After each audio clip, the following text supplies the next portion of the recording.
I decided that I want to do a little overview of the Tales of a New World series by PCcast. I have actually done individual videos for each book where I read the whole book and then I sat down and ranted at a camera for like an hour. However, I have no idea if anyone wants to watch hour-long videos of someone ranting about, Moon Chosen, and then an hour-long video about Sun Warrior, and then et cetera, et cetera. So I figured I would do just a general overview video, which even if this ends up being an hour long, it's 1 hour long video for 4 books instead of 4 videos that are an hour long. You see what I'm saying? So I wanted to share like a briefer overview to gauge interest in this topic, and if people want the more unhinged, off-the-cuff ranty videos, then I can also put those up. I don't know if I'll put them up on YouTube. I'm considering making a Patreon, so I might put them up there, but we will see. This all depends on what kind of interest there is. That out of the way, it is time to give a bit of an overview of these books. First, I need to introduce all of the primary sort of like cultures and societies in this world, because that's very important. Also, some context. Tales of a New World is a 4-book series published by PCcast. First book was 2015, then 2016, then 2017, and then there was a gap. And then the last book in the series was published in, I can't remember if it was 2022 or 2023, but there was a gap between the 3rd and 4th book. So it is a post-apocalyptic fantasy, and the groups that are important to the book are as follows. There's Earthwalkers. They are an ambiguously brown people. They're just described as having dark skin. They suffer from a condition called night fever. Every 3 nights, the men will become very violent and angry, and the women will become inconsolably depressed. This condition can be healed by a magic person called a moon woman, who calls down the magic of the moon to wash night fever from these people. Only a few people in Earthwalker tribes are moon women, and so like they have a very, very important role in their society. The next group is Tribe of Trees. They're also called companions. They are white or white-coated. They live in a city in the trees, hence the name Tribe of the Trees. They are psychically bonded to dogs.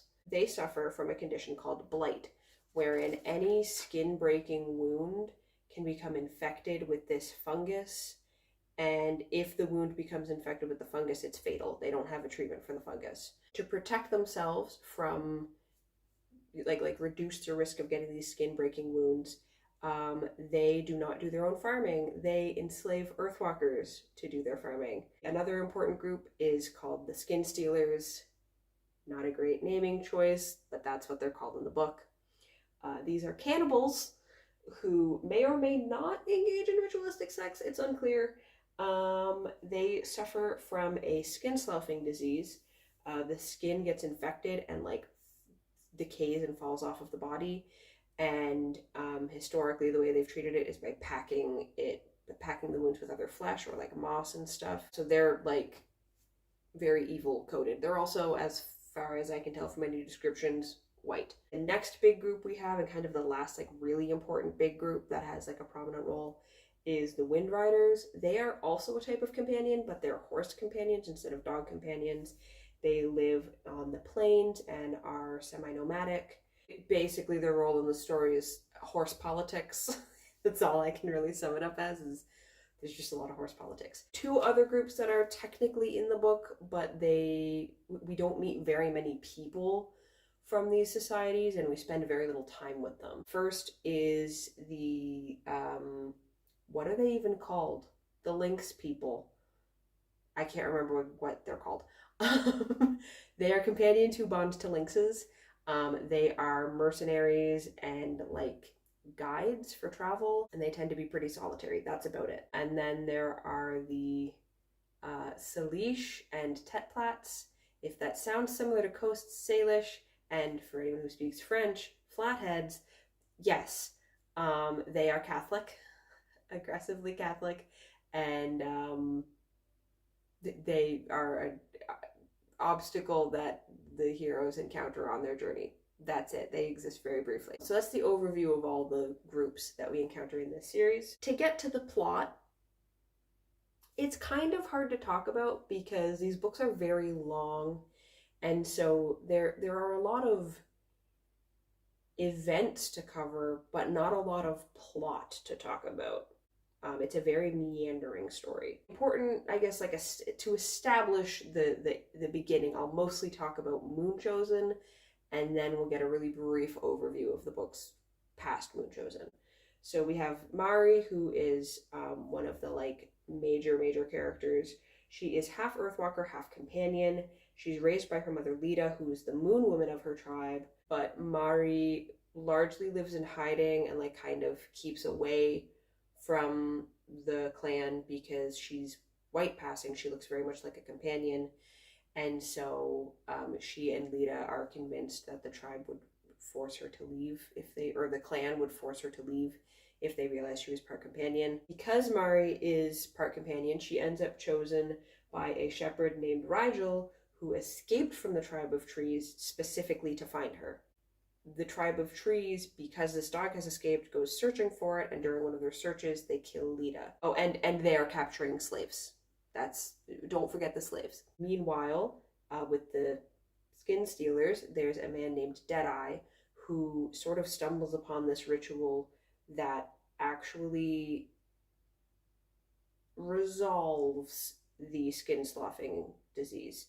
So he does this like ritual with this stag, and he not only like recovers like his skin or has stag skin in that place, but also begins to exhibit the traits of the stag. Deadeye then learns that this skin sloughing disease is caused by eating diseased meat, and so he realizes that the only way to avoid contracting this disease and to like properly permanently live without it is to leave the city where they live, because all of the meat around the city is poisoned. Through a series of events, skipping a whole bunch of shit, Nick and Mari end up meeting when Nick is very injured. Mari nurses him back to health because part of the role of a moon woman is that they, one, they have healing magic, and two, they are trained healers.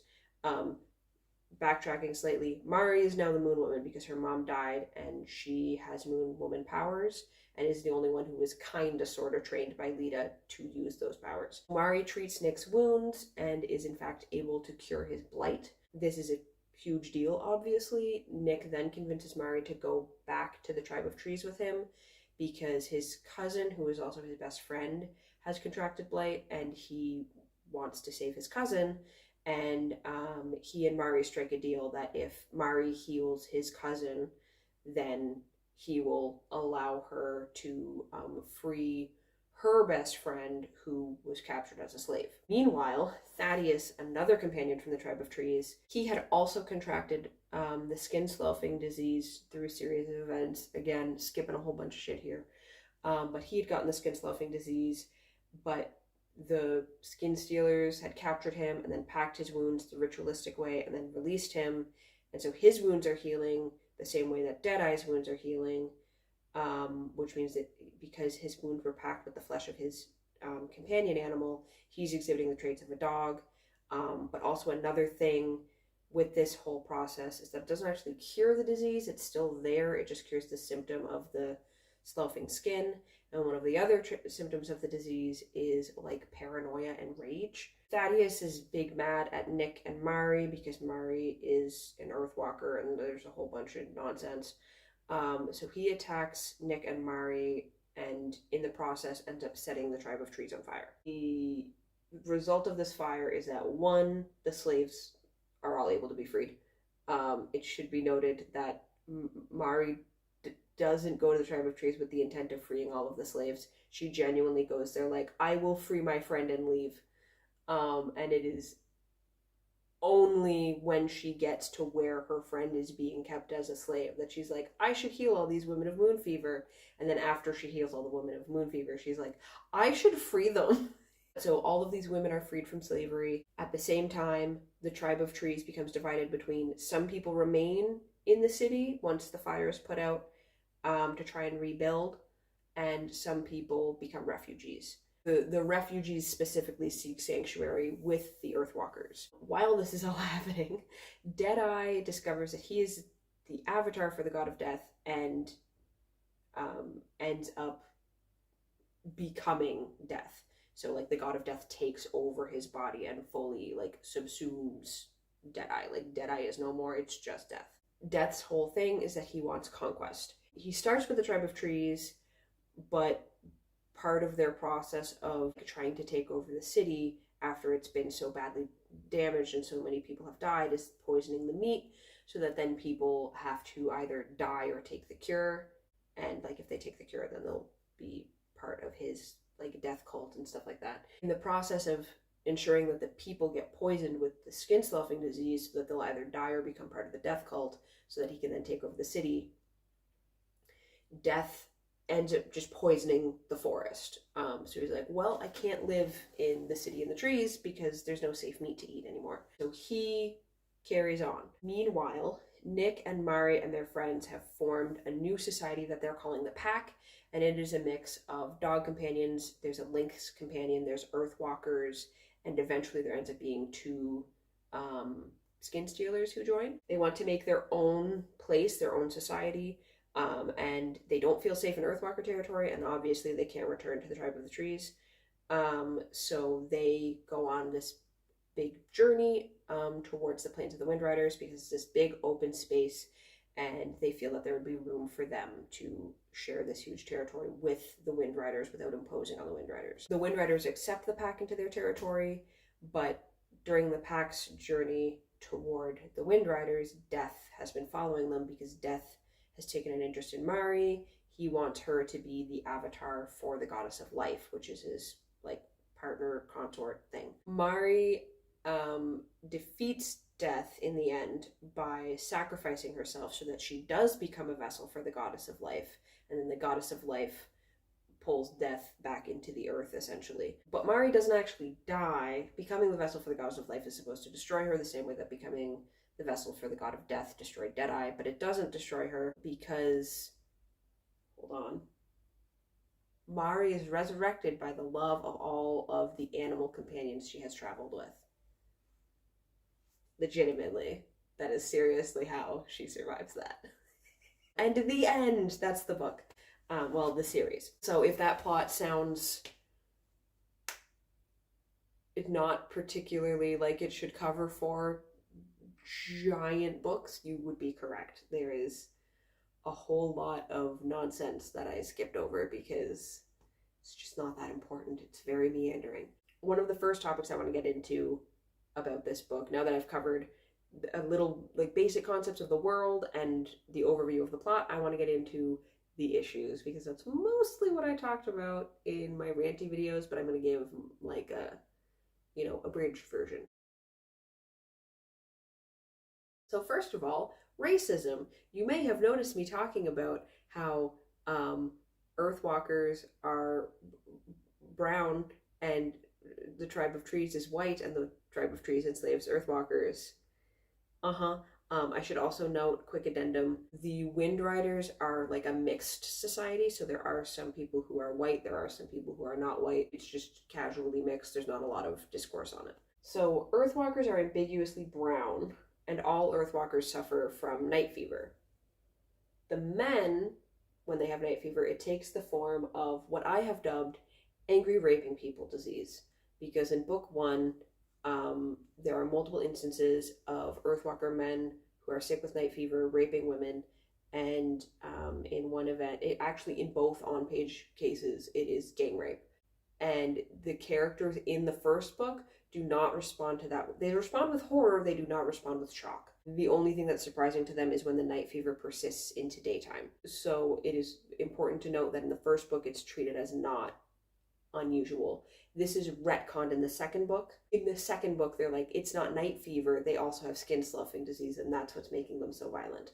But that's an enormous retcon. As far as the first book establishes, men get angry raping people disease. For the women, night fever takes the form of crippling depression. Both men and women are compared to animals. Men very heavily so. They're called like bestial and hunched and wolf-like and creatures, and very heavy emphasis on comparing them to animals. But so these brown men are violent animals who, in the words of a character in the book, need to be put down. They are violent animals who need to be put down. Actual words in the book. The brown women, on the other hand, are sad, helpless animals who need to be controlled and cared for because they can't care for themselves. It's also worth addressing I briefly mentioned the Salish and Tetplats. They are also brown-skinned, seemingly indigenous based on the parallel to real-world Coast Salish and historically referred to as flatheads, though that term is not accepted anymore. As I said, they are Catholic coded, and part of them being Catholic coded is that they are extremely controlling misogynists. They are also all killed off in a genocide during Death's path toward the Plains of the Wind Riders. So they show up, they are controlling misogynists, and then all of them die. All of the indigenous people introduced in the book die. That's a choice. And then, as I touched on, the Wind Rider Society includes characters who are like a variety of ethnicities and backgrounds, all ambiguous, but it's there. However, I can't recall any particularly important men of color from that section. River, who's like the most prominent Wind Rider character we get, she is seemingly black, but I can't think of any men of color. I'm sure there's a couple mentioned, but they're not super prominent characters. Which overall, that means that there's very few men of color who appear in this series at all, and of the men who do appear, they mostly remain nameless, and they're heavily vilified, and the Salish are all killed off. Many of the Earthwalker men are either killed or left to die in the throes of night fever, and like they're killing each other because of night fever. And only 2 Earthwalker men survive. Like, that is very pointed. They only take 2 Earthwalker men with them because the pack determines that Earthwalker men are too dangerous. So the men of color in this series are all either evil or too dangerous to be allowed to live. Then there's the fact that the companions kept Earthwalkers as slaves. This was done to reduce their risk of sustaining the skin-breaking blight, but as I said, the companions are wood carvers. Like, that's one of the first companions we meet, Nick. In the scene we meet him in, he's wood carving. If they can ornamentally carve wood, why can't they farm? Why do they need slaves? But then this goes a step further, because when all those Earthwalker women were freed from slavery and the Tribe of Trees refugees were turning to them for sanctuary, Sora, an Earthwalker woman who has never been enslaved, had the audacity to tell an elderly woman who had been enslaved for years that if she and the other Earthwalkers didn't provide sanctuary for the Tribe of Trees refugees, she would be just as bad as the Tribe of Trees was for enslaving her. Which is a hell of an argument to make. And then the other big thing is that all throughout the series, Earthwalkers are described as having thick features and plain features, and in a couple instances outright referred to as ugly, although it's notable that that is from the perspective of companions. Meanwhile, the companions, the Tribe of Trees specifically, so the enslavers,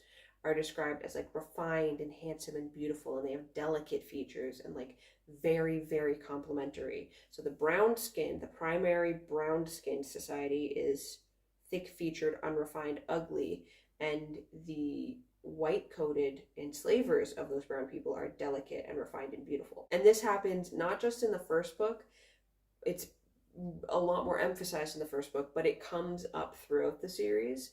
It's also worth noting that Mari, as someone who is half companion and looks like a companion, like in terms of her coloration and features, when she has to go out and be among Earthwalkers and can't hide in her burrow, She paints her face with a clay mixture to darken her skin and thicken her features. So she wears brown face. That's one of the first things that happens in the book, is Mari applying brown face. And then as just one last little slap, there's a horse named, I'm not going to say the word, but it's the G slur. I have a whole section here that I'm going to insert for queer rep. I recorded this earlier, but I think I said everything I need to say in that clip. So rather than trying to rehash everything again, I'm just gonna put it right here. Anyway, I wrote things down. Let me find the page I wrote them down on. So first, I'm gonna go over who the queer characters in this series are. We have Wilkes. I can sum him up as gay, grieving, and forgotten. The closest thing he has to an arc is leaving the tribe of trees. That is a facet throughout most of Sun Warrior. He has a few perspective chapters that are him dealing with the fallout of the wildfire and the death of the Sun Priest, and basically comes to the conclusion that the tribe of trees cannot be the society that it once was, and he needs to leave. After that point, though, he's just kind of there, and in the last book he is mentioned a few times. I think he has couple lines of dialogue, but otherwise he's basically just not, he's not really doing anything in the last book. Then we have Sheena. She can best be described as a lesbian, grieving, and forgotten. For context on the grieving, we'll get to those characters, the reason that they're grieving eventually. Her arc is also leaving the tribe of the trees, except hers really is only a few chapters. There, like, it's very early into Sun Warrior that she comes to the conclusion that, like, well, really can't stay here, let's go. And then she's just part of what becomes the pack and doesn't really do a whole lot after that point. She's just kind of around. And again, in the last book, she's basically not even there. She's just mentioned a few times. I don't even know if she has dialogue in the last book. And then we have Crystal. Crystal was introduced and then killed. She's a lesbian, and she was Sheena's mate. And so she's present for like a handful of pages. And then she dies. So she has no character arc. Then we have Ethan. He's gay, and he is mentioned and killed. He never even appears on page. He's mentioned, I think, a grand total of twice, maybe 3 times across the entire series. And then he just dies in the background. So he obviously doesn't have any arc. And then we have Gretchen, who is bi and mentioned in passing. Her name comes up exactly once in the entire series. Obviously, she has no arc. River is an ace arrow non-binary. The non-binary part is just word of God, though. The author mentions that out of text, and it isn't presented or alluded to in any way within the actual series. So within the text, she's an ace arrow lesbian.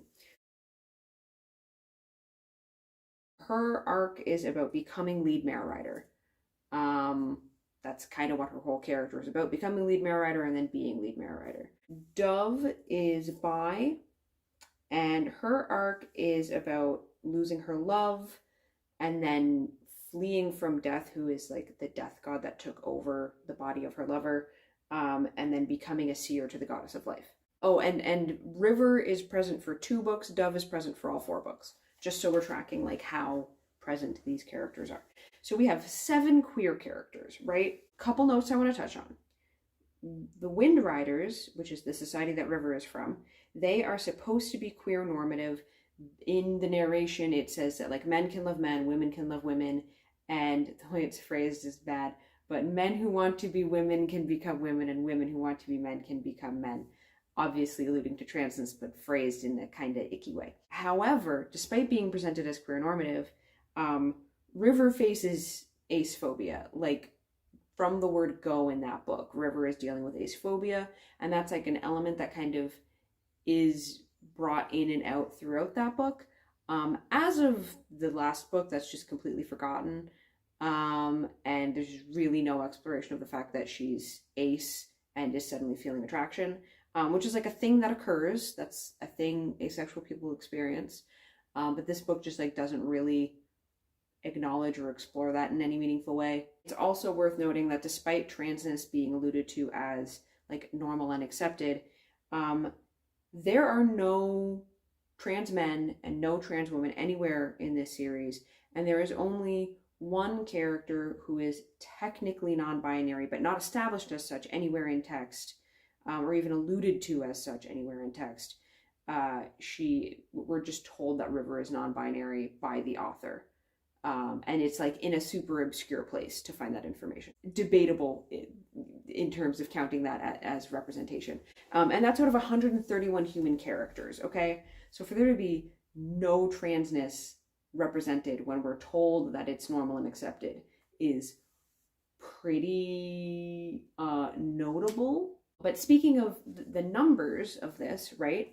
So there's 7 queer characters out of a total of 131 characters. 5% of named human characters are queer. However, of those 7 queer characters, 28.6% die, and only 57% of the queer characters are present for multiple books. The only queer characters who are present for more than one book is Wilkes, Sheena, River, and Dove.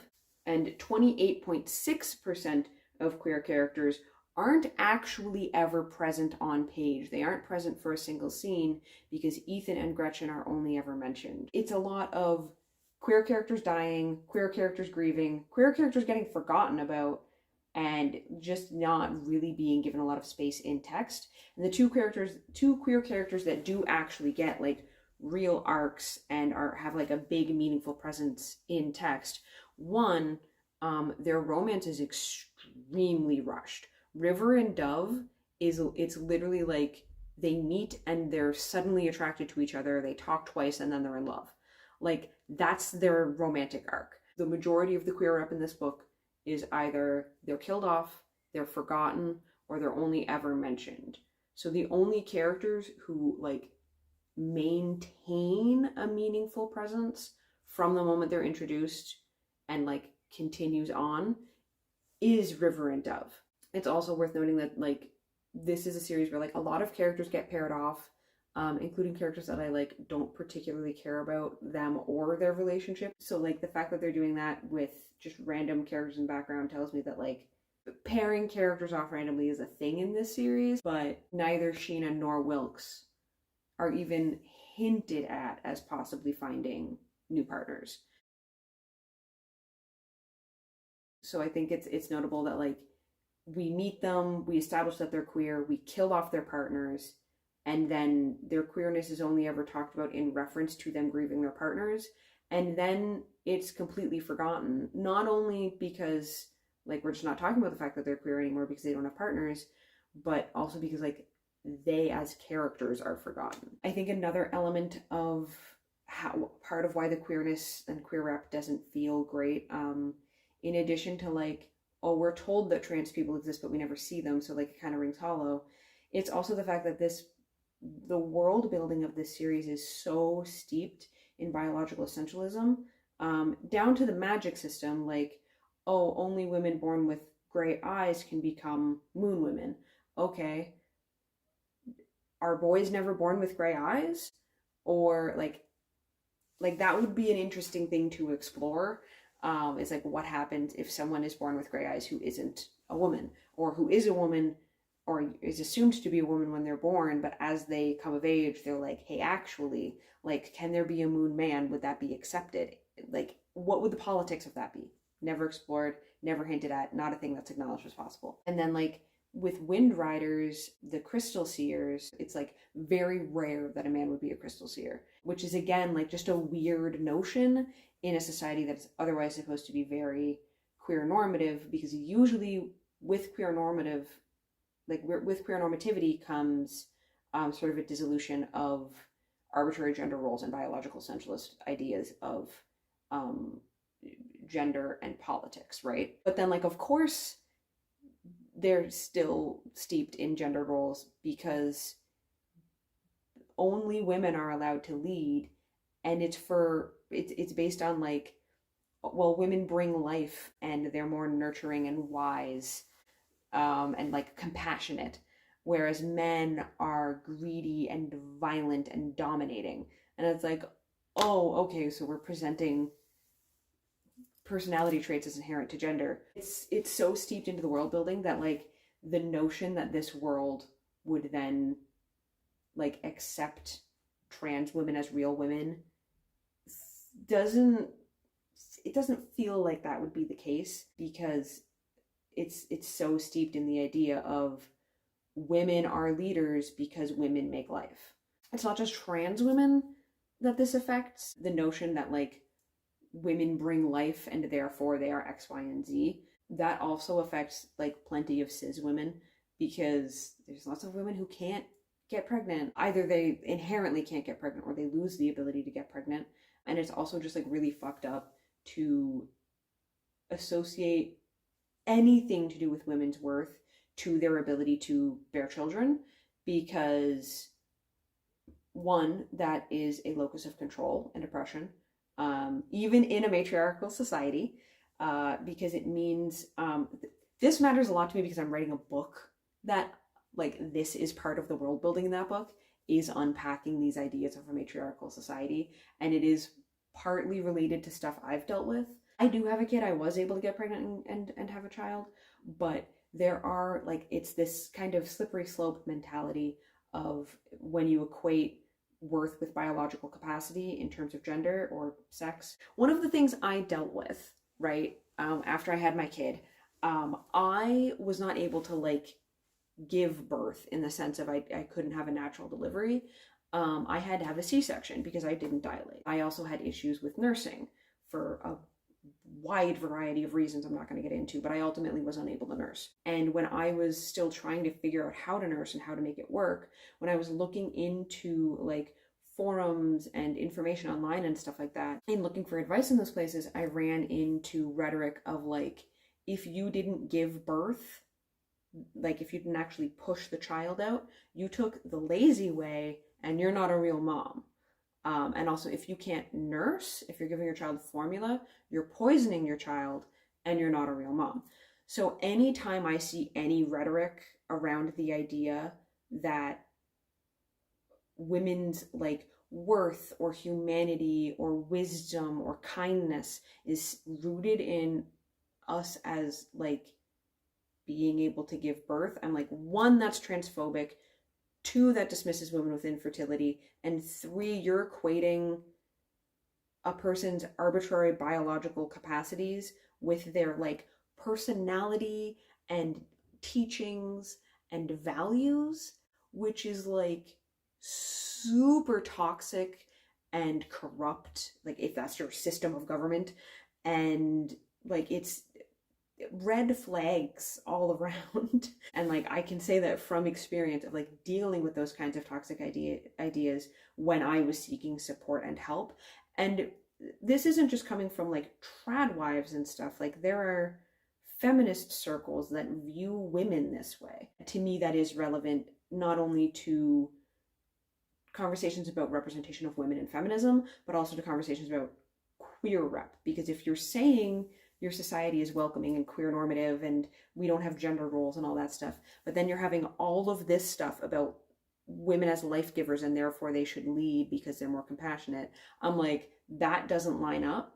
That's completely contradictory, and this is toxic and red flag and not a good society. Like I would not want to live under this leadership. Essentially, a recurring issue in PCCast's work, which this series is no exception to, is buzzword feminism and white feminism, which often tiptoe into.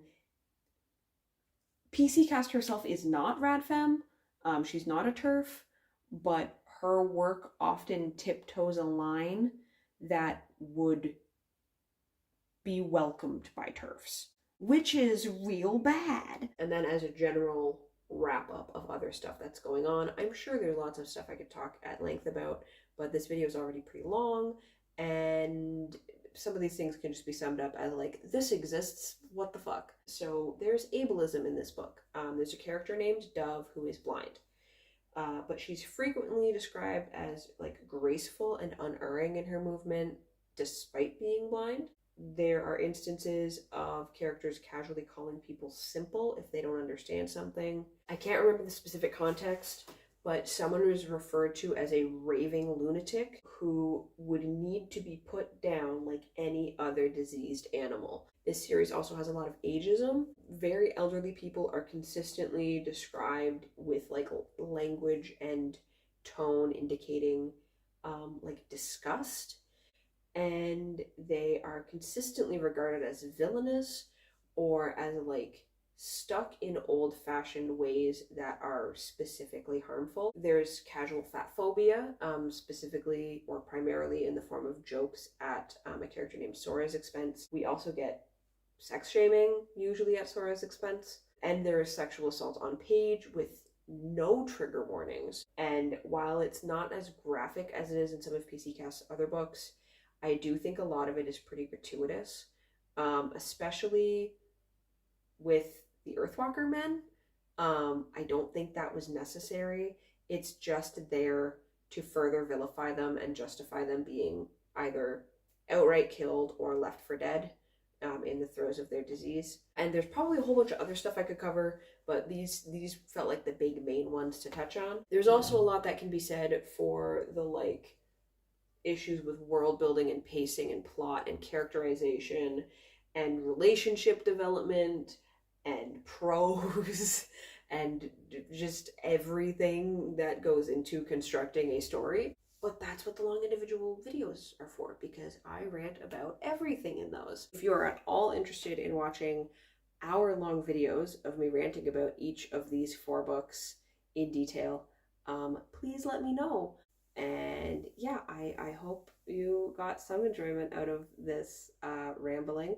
Not as rambling as the other videos because I have notes. If there are any other books or series that you would like to see get a similar treatment, either in this type of video form or in long rambling videos, let me know, because it's kind of fun. And do I want to do an emoji for this video?